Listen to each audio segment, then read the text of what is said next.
Hey guys, in this video I want to talk about isolation exercises. Specifically, I got the question from a beginning type lifter if isolation exercises are worth his time or if they are counterproductive and a waste of time as a beginner.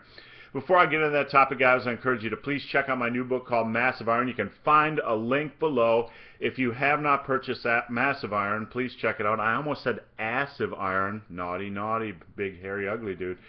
You can find Massive Iron for only $14.99. It'll help you maximize every set, every workout, and maximize your progress. And there are 20 unique training systems in that book, so please check it out. So the question is, dear big, hairy, ugly guy, big, hairy, ugly dude, what am I to do? Should I use isolation exercises as a beginner? I don't know if they're worth my time. Should I be using them? Should I just stick to straight compound exercises?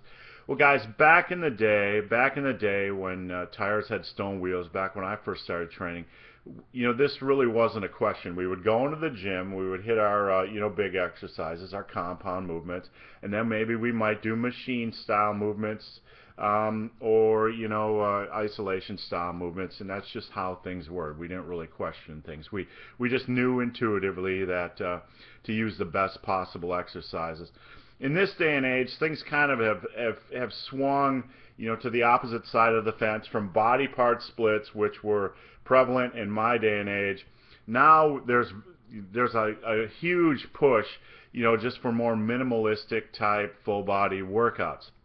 Now, with that said, when you're doing just the minimalistic, a lot of these minimalistic full body type workouts just focus on a lot of barbell exercises, maybe pull-ups, maybe a few dumbbell exercises, but there's not a lot of compound exercises in the mix. So this can create a degree of paranoia among a lot of beginning lifters, thinking that they have to stick to only barbell and dumbbell exercises, and everything else might be a waste of time. This is not true. No need to panic. Here's the thing, as long as you have your big exercises in the mix, as long as you go into the gym and you're using the most challenging exercises right off the bat, and your program is reasonably structured, you can use isolation exercises. They aren't useless. You just want to do them after you do your big hitting exercises. I use isolation exercises in my programming. I use lateral raises, my own version of lateral raises for shoulders called bulldozer laterals. I use face pulls. I use machine chest press, which isn't exactly an isolation exercise, but it's close. I do cable crossovers sometimes. Arm work, is all isolation exercise. Isolation exercise has a place in your programming. You don't have to, fall prey to this mindset that you have to only use compound exercises and that those are the only things that build muscle. The thing is, you just want to go into the gym and you want to do your compounds first. It's just really as simple as that. You want to go in and do your compounds first. What you do after that depends on what type of programming structure you're using. If you're using a classic body part split, you would go in and do your 1 or 2 compound movements first, like maybe bench press and maybe dumbbell incline bench press, and then you could do whatever you really wanted to finish off. Something a little less joint taxing, which was still challenging a muscle, like machine press, cable crossovers, pec deck, whatever.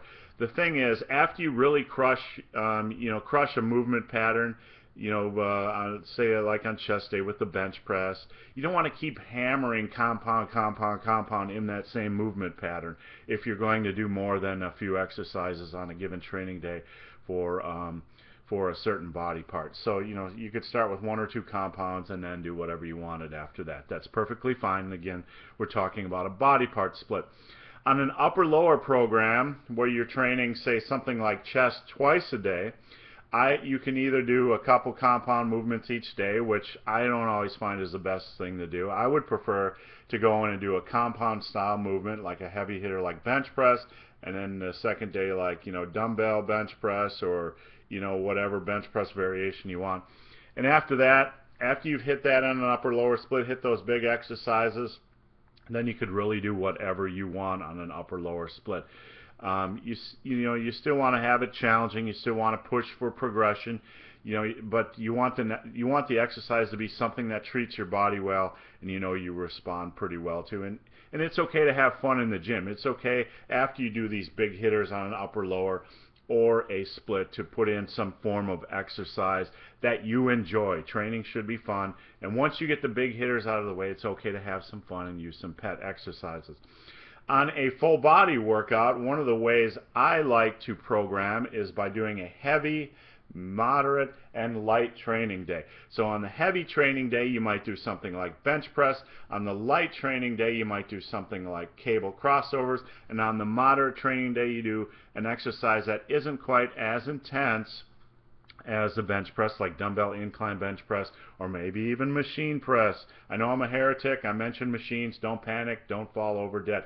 But anyway, the point of this video was, can beginners utilize isolation exercises, or will they hinder gains? Are they worth their time? Yes, they're worth your time. Just keep your focus on what's important. Going into the gym and progressing, remaining consistent, and leading off your workouts with the big hitting compound movements. If you aren't going into the gym and leading off your workouts with those big hitters like squats and deadlift and bench press and close grip bench press and barbell rows and dumbbell rows and barbell overhead presses, no Smith machine overhead presses. If you're not leading off your workout with these exercises, and then you're doing some, pansy Smith machine press, or if your chest workout leads off with a machine chest press or a Smith machine chest press, and then you move on to isolation exercises, your programming's just screwed up. It's not the isolation exercises that are the issue. It's the fact that you're not challenging yourself enough with those big hitters. So guys, hope this video has been of some help. If you have any questions or comments, there is a Q&A link below.